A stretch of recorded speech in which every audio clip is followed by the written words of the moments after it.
Estoy aquí solito y espero al cartero, mi corazón desgarrado, F5 o dia inteiro. Não desprezes este blogueiro con tu pobre conexión. Comenta, tuita ou e-maila crentaços@gmail.com. Recaditos, cabrão.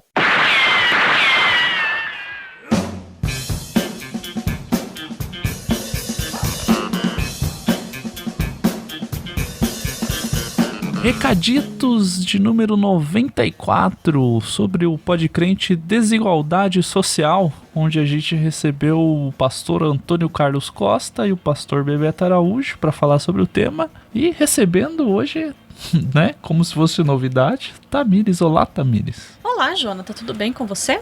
Tudo bem também. Vários comentários e até e-mail nesse Podcrente. Na verdade, o e-mail não foi do Podcrente, né, mas... Chegou e-mail. Chegaram e-mails dessa vez. Começando com um comentário do Welber Martins, que diz: Infelizmente, a igreja tem deixado de fazer seu papel, não só nessa área, como muitas outras. E isso já vem há anos, e não tem placa e nem teologia. Sempre se deixando levar pelo governo do momento. Ainda espero por uma igreja que tome a frente e tenha atitude, e saiba ser mordomo do que Deus deixou à nossa responsabilidade. Não esqueça a informação que eu ouvi, acho que foi do Zé Bruno: se cada criança do Brasil fosse adotada por uma igreja do Brasil, não teríamos mais crianças órfãs. E graças a Deus, temos cristãos usados por Deus como os participantes do podcast, e o Ricardo Alexandre e seu livro E a Verdade os Libertará, a esperança ainda existe, e o nome dela é Jesus. Muito obrigada, Wilber, pelo seu comentário, sempre presente. E só para já fazer o primeiro apontamento, quem disse isso foi o Juninho Afran, no Podcrente com Oficina G3, que a gente gravou... Quando que saiu? Março, abril? Por aí, junho, talvez. Não, junho não, foi o março ou abril. Que saiu no começo desse ano, vai ter link no post.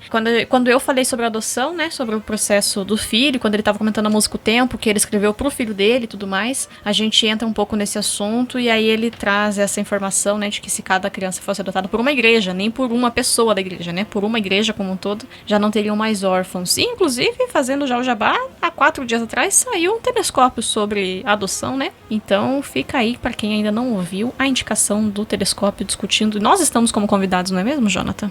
Exatamente. Mas a igreja tem muitas coisas que não faz, né? Há muito tempo mesmo que a gente gosta de falar que tá sempre se reformando, mas pelo jeito reforma só a estrutura da igreja física, né? Se atualizar... tira a pomba da logo ali, já deu uma reformada, isso? Já é o suficiente, mas aí falar sobre o que as pessoas estão conversando na sociedade a gente deixa de lado, né? E na sequência comenta Eli, esse eu acho que é comentarista novo. Vamos descobrir, não tem nem perfil no Discos, ou teve e não tem mais, sabe, que daí ficou cinzinha. Mas não dá pra descobrir se é ele, se é ela, né, porque pode ser... Eliana. Eu tinha uma menina que era Elisa, o nome dela, e o apelido era Eli. Sim. Então, vai saber, não é mesmo? Mas tá, a pessoa, fica aí o nosso agradecimento. Ele ou ela, a pessoa disse o seguinte: que programa legal, fiquei emocionado. Já temos um indício, né? Fiquei emocionado com o que foi abordado e, pegando um pouco do gancho citado, queria sugerir um tema. Não aguento mais ver todos os meus amigos envolvidos com a teologia do coaching. Que coisa hedonista isso de ter uma vida voltada só para a sua potencialidade a fim de satisfazer todos os seus desejos. Por favor, se já não tem um programa sobre isso, peço que gravem com convidados que nos ajudem a trilhar um caminho longe dessa busca desenfreada por destravar o melhor do seu ser e conquistar o mundo. É como se todos os meus amigos estivessem sendo doutrinados por isso e não sei nem por onde começar a ajudá-los de volta a uma vida de devoção com contentamento sobre o que se é e o que se tem. E o mais grave é que se buscam embasamentos bíblicos para tudo isso. Se já tiverem gravados, me digam qual é o episódio. Abraços. Ainda não temos. É um tema muito interessante do momento aí para se fazer. Agora, assim, pensando, não vem como estruturar um programa desse, quem poderia convidar, mas a gente vê, tem também pessoas próximas que vão nessa onda, e é meio disfarçado, né? Tem pastores coaching, mas tem pessoas que não são pastores, mas são meio coach, mas mete um Deus no meio. E daí gente que não é da igreja que mete Deus, mas gente que é da igreja e daí mete outras coisas junto. E é muito estranho, é meio, né... essa teologia do eu ali é um neopentecostalismo de alguma forma, assim, né? Sendo bem generalista, que em vez de o cara falar lá no púlpito da igreja que tem que deixar o dinheiro na frente pra ele ali e pegar a toalhinha que faz milagre, é você depositar no Nubank ali do Instagrammer, sabe? Que faz o coaching. Mas acho que não é bom usar o termo neopentecostalista justamente porque isso tem a gente de igreja tradicional e tem um monte de gente envolvida com essas coisas aí, né? Então... Não, eu quis dizer não tô falando que são pessoas neopentecostais. O exemplo que eu citei foi de tal como existem grupos neopentecostais de igreja que fazem a igreja, de tipo, a propaganda que é a BMW, sabe? E vem a pessoa e fala, olha, eu ofertei aqui, Deus semeou. É a teologia da prosperidade que você está querendo dizer, não neopentecostalismo, né? Porque pode ser, então. Se soa melhor o termo, pode ser. Então, a teologia da prosperidade. Entende? Daí veio essa onda do coaching que é um pouco mais direta ali, usando mídia digital mais, né? Menos presencial. E mais um guru virtual ali, né, pra pessoa. Sim. Porque usa frase de efeito, trabalha com isso, só que assim, né, não traz às vezes só essa questão do dinheiro que a pessoa vai ter, mas tipo, uma carreira, esse fala que ele destravar o melhor do seu ser, sabe? E nisso que ele falou do contentamento, fica a indicação da revista Ultimato, a editora Ultimato, não sei se você conhece, ela tem uma revista, né, bimestral, e algumas edições atrás, foi uma edição do ano passado, eu não lembro qual foi, mas foi uma edição do ano passado, ela falava sobre contentamento.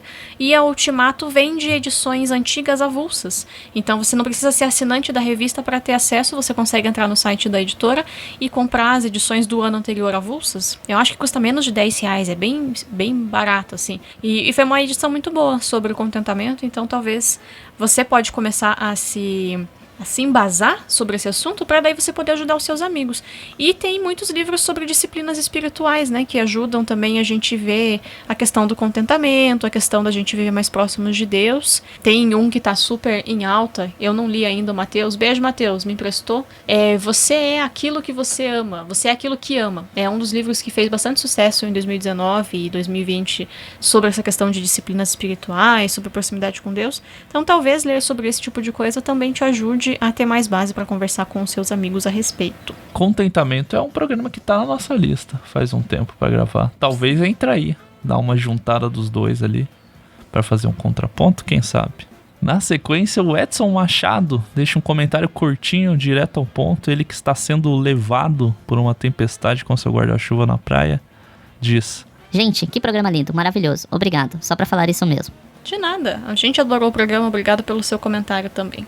No YouTube, temos alguns comentários também aqui. Começando agradecendo todo o trabalho que o Jovan, é assim que se pronuncia seu nome? Pode ser Jovan, fez de pegar e fazer marcações ali do tempo, sabe? No YouTube, que as pessoas fazem às vezes quando sobe o álbum completo. No mesmo vídeo. Ou show, e daí a pessoa pega nos comentários, sempre tem uma alma maravilhosa que marca o tempo que começa cada música. Ele fez isso com os tópicos ali, mais ou menos, que a gente trouxe do programa, né? Sim.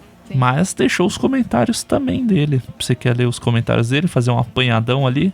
Eu acho que dá pra pular os comentários que estão marcados dos tópicos, porque não faz muito sentido pra quem tá só escutando. Tá bom. O Jovan Costa diz: que isso? Amo demais o pastor AC. Já visitei a igreja da Barra da Tijuca e a ONG no Jacarezinho. Ele realmente conhece os dois extremos. Ele pode falar com propriedade sobre o assunto. O que esse pastor fala, ele realmente vive. E aí ele continua: gostei do debate, só acredito que foi gasto um tempo muito longo falando da indignação que o cristão deve ter e um tempo bem curto falando das situações reais e quais práticas já foram aplicadas e quais foram os resultados. Fica a dica para o próximo debate. O pastor Antônio Carlos não falou o nome dos 3 bolsões ao redor do Brasil, não falou os bairros que têm os bolsões de pobreza aqui no Rio. Sei que é só pesquisar um pouco para encontrar, mas senti falta. Sempre que o pastor Antônio Carlos dá o seu testemunho do que tem visto e ouvido nas ruas, ele arrebata corações, pois é o próprio Espírito Santo falando da necessidade que o povo tem passado. É o que ele mesmo falou, muitos não ajudam porque não fazem ideia de que existe essa desigualdade. Então, Jovan, eu acho que a sua última frase do comentário é o que a gente quis propor com esse programa. É trazer essa ideia do que é desigualdade social. As pessoas podem até ter escutado já esse termo, mas elas não entendem o que ele abrange. Talvez a gente não entrou nesses detalhes de quais são os bolsões que foram citados, ou específico do trabalho do pastor Antônio Carlos no Rio de Janeiro, porque a ideia era debater o tema desigualdade social, trazendo um pouco da história de cada um dos dois, igual o do Bebeto contou bastante a história dele. O pastor Antônio falou um pouco da dele. A ideia é, sim, apresentar um pouco dos dois, mas discutir o tema da desigualdade social que existe, da sociedade, o que é isso, o que significa e como a igreja tem que enxergar isso. Ele não se propõe, no modo geral, de trazer soluções práticas para isso, embora eu acho que a gente apresente no final isso. Até porque as soluções são variáveis, São diversas, né? Depende de cada realidade. Contextos. Então, só pra, né, a gente tinha um horário bem apertado com eles de gravação. Os dois, na verdade, aceitaram estourar o tempo de gravação que a gente tinha proposto, porque as agendas deles são super corridas. E sim, o nosso desejo e o nosso intuito com o programa era acordar a igreja. Ok, isso existe, isso é um problema. Agora, cada igreja cabe a si buscar mais informações, né? Cabe buscar ONGs que possa trabalhar, se não tem alguma ONG perto, talvez criar algum projeto social dentro da igreja, coisas do tipo. Porque esse ponto é muito individual. Então, a IBAB, por exemplo, né? A IBAB todo ano ela faz uma campanha de Natal que arrecada, se eu não me engano, milhões de reais. É óbvio, e ela acompanha mais de 50 projetos também, se eu não me engano, né? Eu não sou membro da IBAB, eu lembro de coisas por cima que eu vi na internet. Então é óbvio que uma igreja do tamanho da IBAB vai ter uma realidade social e uma realidade de ação diferente da igreja do bairro que tem 100 membros e, sabe, tem outra arrecadação de dízimo. Então não dá pra dar uma fórmula, porque fórmulas não funcionam nesse sentido, né? E existem coisas que são mais fáceis. Então você procurar quais são os bolsões é mais fácil do que você se confrontar com a leitura bíblica a partir de interpretação de dois pastores que são de igrejas e de linhas teológicas diferentes, mas que concordam com essas ações, com a forma como o cristão tem que ver a sociedade. Então a ideia é muito mais gerar o debate e instigar as pessoas a dar prosseguimento nas ações na sequência, né? E até como indivíduos mesmo, não só a igreja. A ideia é das pessoas entenderem o problema da desigualdade social, o problema que alguns discursos corroboram essa desigualdade, entender que algumas atitudes que a gente pode tomar, às vezes sem pensar, ou que outras pessoas tomam, a gente saber fazer essa leitura do que está colaborando com essa desigualdade, está incentivando, promovendo essa desigualdade e que não deve ser assim. Então é criar essa base pro indivíduo, ele poder agir também de forma sozinha, seja participando de alguma ONG, de algum projeto social, e até isso levando a comunidade de fé dele para também transformar a partir desse grupo, dessa comunidade de fé. A ideia é criar essa base, de gerar essa pulguinha atrás da orelha de cada um, de pôr essa semente na cabeça ali, de pensar sobre isso, para a partir disso ir desenvolvendo essas atividades, buscando alguém que desenvolve para poder aprender mais e daí começar a pôr em prática. A ideia era discutir o tema mesmo. Infelizmente o podcast ele não consegue ser tão prático assim, ele é apenas um veículo da informação. Então a ideia era informar, trazendo pessoas que conhecem a realidade e têm a prática, mas para debater o tema, para a gente, antes das pessoas começarem a fazer algo, elas precisam entender o que elas estão fazendo, até para não começarem pelos motivos errados. Sim. Não ir trabalhar algum projeto social ou alguma coisa na igreja com a motivação errada, entendendo de forma errada, que assim, pode ele ser imediato, suprir uma necessidade de quem está sendo auxiliado, mas que na sua base não vai resolver muito. E não é desmerecer trabalhos que são feitos assim, mas é a gente tentar fazer um efeito maior. É atacar a estrutura e não o problema, né? Exatamente. Que é o que o Bebeto falou. Pra gente não ficar sendo só reacionário no sentido de reagir às coisas. Reagir para aquilo no momento. É pra gente trabalhar essa base mesmo, pra gente ir diminuindo essa desigualdade o máximo que a gente puder. Mas sim, obrigada pelos comentários. E o pastor Antônio Carlos Costa, é maravilhoso ouvi-lo. O Bebeto, a gente ficou muito feliz de poder colocar o Bebeto para falar aqui, porque a gente já conhecia da realidade aqui de Curitiba, né, de conviver, de ir em igrejas, e dar espaço para que ele seja ouvido para pessoas mais distantes também nos alegra. Não tem uma vez que eu tenha visto o Bebeto falar, o Bebeto pregar, que eu não tenha chorado enquanto ele fala.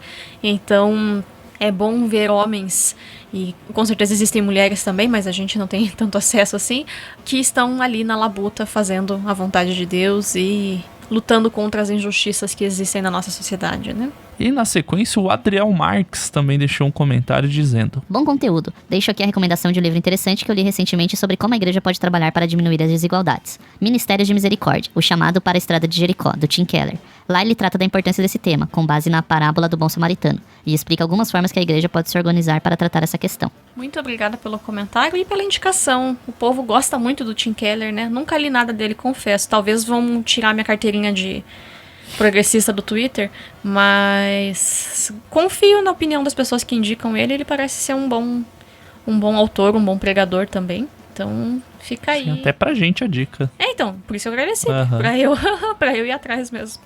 Esse eu nunca tinha visto ninguém falar no Twitter desse livro aí. Ficou a indicação, hein? Tem um dele que é Justiça Generosa, o nome, se eu não me engano, tá...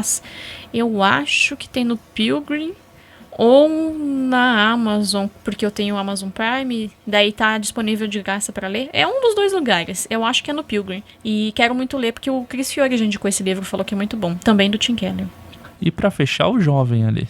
E pra fechar os comentários do YouTube, nós temos o Davi Soares, grande Davi. Diz o seguinte: E o meu respeito por essas pessoas só aumenta. Uma dose necessária de sensatez e relevância em um momento difícil como este. Me sinto extremamente abraçado nesse momento por ouvir tantas verdades passadas com total humildade. Sério, galera, não parem de me fazer feliz a cada conteúdo apresentado. Vocês são foda demais. Muito obrigado pelo comentário, Davi. E que bom que passou essa sensação de que você falou do sentir-se abraçado. Uhum. Porque a gente se sentiu também gravando, e se passou pra você que ouviu, é muito bom.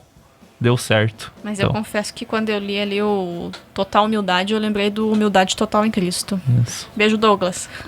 Faz aí, ó, o Ministério de Ação Social Humildade Total em Cristo. Pode ter. Será que o nome tem copyright já? É, né? Será que alguém já registrou esse nome? Fica o questionamento. E e-mail? Tem e-mail? Quantos e-mails? Como diria o Burjac, alguém ainda usa e-mail? Na verdade, tem um e-mail, como eu disse no começo, que não é do Podcrente, mas você falou que queria ler porque foi legal o e-mail, né? Tem e que você quer ler. dividir com as pessoas. Então foi o e-mail da Yasmin Vencerlau. A Yasmin diz o seguinte: Olá, tudo bem? Conheci vocês nessa quarentena através de uma página no Instagram. Por consequência, me apaixonei. Eu amo as Crônicas de Nárnia. E quando vi que tinha podcast sobre, realmente, sinceramente, me senti em Nárnia. Foi tipo amigos para conversar sobre esse livro, compartilhar e ampliar argumentos. Uma coisa é você falar com alguém que não leu. Outra coisa é você falar com alguém que já leu. Então, eu falava sozinha com meus amigos e familiares sobre os livros. Mano, como é podcast, eu imaginava vocês como um desenho animado. Na minha cabeça, o Chris era careca e o Hernani era o cara com cabelão no ombro e tal. O Jonathan, tipo, era o narrador, então eu não conseguia imaginar ele. A Tami era mais ou menos a Velma do Scooby-Doo. E a Luciana, não sei como dizer a forma que eu imaginei ela, porque ela é pernambucana e eu paraibana. Então eu fiquei tipo, como eu vou imaginar uma pessoa que se parece comigo? Imaginei a Lu como uma pernambucana mesmo, kkkk. Principalmente porque eu amo o sotaque nordestino, e ela é engraçada, assim como o povo nordestino, arretada. Queria ter conhecido a Crentaços em 2010, mas eu tinha entre 6 e 7 anos. Não conhecia tanta plataforma. Amei os outros conteúdos, me ajudaram e ajudam realmente a expandir, ver e rever meus conceitos. Obrigada por me ajudarem a crescer espiritualmente. PS, no podcast As Crônicas de Nárnia, O Cavalo e Seu Menino, Podcrente 71, tive um susto na minutagem 95 e 4, com o rugido do leão. Estou no aguardo do último podcast sobre As Crônicas de Nárnia. Ufa, texto grande, não foi? Graça e paz. Que e-mail gostoso de se ler. Uma jovem, né? A gente, que um ano atrás perguntou se tinha jovem que ouvia a gente e ninguém se manifestou, né? Daí a gente ficou, nossa, estamos velhos mesmo. Mas ficamos muito felizes com seu e-mail, Yasmin. Desculpa, a gente não perguntou pra você se podia ler publicamente. Espero que você não fique brava. E ela imaginou a gente, né? Tudo. Ela errou na imaginação. Inverteu o Chris e o Hernani ali. Por o exemplo, contrário, né? por exemplo. Sim. Mas é muito gostoso. E ser o de Nárnia. Até porque amanhã sai o último episódio dessa série sobre Nárnia, a última batalha. Então foi muito gostoso ler. A gente recebeu ele antes de gravar. Então deu mais uma motivada, assim. Uma alegriazinha. Porque a gente fica triste quando acaba uma série assim. Sim. E ficou... Vocês deu vão aquele ver amanhã no gásinho. programa que a gente fica se enrolando, que a gente não quer acabar o programa. E foi muito gostoso de ler. E seja bem-vinda. Em 2010, com 6, 7 anos, não ia fazer sentido. Que bom que você... a gente fica feliz e com a consciência aliviada que você não descobriu com essa idade em 2010 a Crentaço. Então, mas que bom que você chegou agora. Não, em primeiro 2020. que é muito inusitado ela falar, não conhecia tão bem a plataforma. Que criança de 6 anos sabe que é um podcast, né? Em 2010. Hoje tem esses podcasts pra criança Nem os ouvir. adultos sabiam. Em 2010, nem adulto sabia que era podcast. Então não se Eu ouvi, lastime. como eu ouvia podcast em 2010, eu baixava Num do site. site da Crentaços, o Podcrente, Passava colocava no meu MP3 player, por cabo HD. Cabo HDMI, USB. USB, isso. colocava o cabo USB transfer, ou era aquele MP3 que plugava, sabe? ele É que se tinha. fosse o MP4, era com cabinho. Se fosse o MP3, aquele Foston, que vinha uma pilha que era um redondão, assim, Aham. você plugava ele. É que o meu MP3 ele E daí era tinha que ser assim, plugado o também. Podcrente naquela época que não comprimia os arquivos e tal, era, jogava um Podcrente, era o que tinha. Não Só dava pra cabia jogar isso, muita né? coisa. E daí ia pro trabalho escutando no fone. Daí o não Felipe tinha Lemos streaming. reclamava que na banda da internet de Recife era ruim de baixar. Você lembra? O Felipe Sim. Lemos reclamava que a gente tinha que comprimir os arquivos pra ajudar o povo da banda. E daí amanhã, pra tristeza dele, tem um programa de 3 horas e meia. Sim, agora é tudo streaming, né? Tem mora agora na o Spotify Europa. que cuida disso daí, Agora né? ele mora na Europa, agora é Agora ele pega no ar o programa Exato. ali. Tá tocando pelas ruas. 10 dias já. Pelas ruas de Porto. Uhum. Mas que bom, seja bem-vindo. Ó, mas se você tiver com vontade, agora com a idade que você tem, você pode escutar os programas de 2010, que eles estão disponíveis lá. Se vai gostar e vai fazer sentido, não sei. Talvez não. É bem diferente, tem vários outros participantes A também. gente não tava. A gente lá, só entra 2010. bem mais pra Foi frente. em 2015. A gente entra no 19. Não, Então, 2015 não, 2013. do 1 ao 18, nós não participamos. A gente é citado como ouvinte. mas Você, a eu gente não ouvia não. só vai entrar no programa 19. E agora a gente já tá quase chegando no 100 e daí dá tristeza. Porque a gente tá ficando velho mesmo. O povo fica bravo, mas eu não ouvia não, gente. Eu só li os textos, eu tinha preguiça de ouvir o podcast, confesso. E Eu daí estou tem aqui, os né? textos também, ó. Pode Sim. ler texto. Tem texto desde 2009 lá. Começando com o primeiro texto, que é Lei Antifumo, Vitória Evangélica. Mas eu não tinha preguiça e hoje eu sou casada com um cara que ouve 5 vezes o programa pra fazer ele acontecer, né? Pois é. E você também escuta depois. Então acontece, né? Tá aí. Hoje eu ouço os podcasts, pessoal. De comentários é isso. Ou já foi avisado então o Podcrente que sai amanhã, né? Sim. Na sua sequência aqui é As Crônicas de Nárnia, a última batalha. Sim. O último da série de 7 crônicas de C.S. Lewis. De 3 anos e meio. 3 anos e meio, chegamos ao fim dessa saga. Já prometendo a próxima. Prometendo, né? A próxima. não garantimos o cumprimento. A ideia existe. Se vai acontecer em prática, só o tempo dirá. Só Deus sabe. Vai que a gente vai pra Nárnia antes, né? Sim. A Nárnia desce antes. Não sabemos. Não sabemos. Mas é isso. Muito obrigado a todo mundo que escutou até aqui. Esse recaditos, que escutou o podcast Desigualdade Social. Foi muito legal. A gente fica muito feliz de ter esse programa ali disponível para ser escutado quando quiser. Por vocês e pela gente também. Que é sempre bom revisitar esses programas. E é isso. Mais algum Siga-nos recado? nas nossas redes sociais, todas @crentaços. Isso, e quando escutar, tem várias pessoas que têm feito isso e é muito legal de ver. Tipo, escutei, o pessoal tem escutado bastante pelo Spotify podcasts. Sim. Essa é uma realidade, é um novo normal, Novo pelo normal. jeito. Aham. Então, assim, pô, dá aquela compartilhada no stories do Instagram, sabe? No Marca WhatsApp, é Crentaços. facinho de compartilhar, no Twitter, onde você quiser. Dá aquela compartilhadinha ali do programa, que fica um link fácil pro pessoal aí, porque é muito legal. A gente fica feliz de ver que vocês estão escutando também. E relembrando, @crentaços. Apenas @crentaços. Tudo No Twitter. @crentaços, o verdadeiro, né? Exatamente.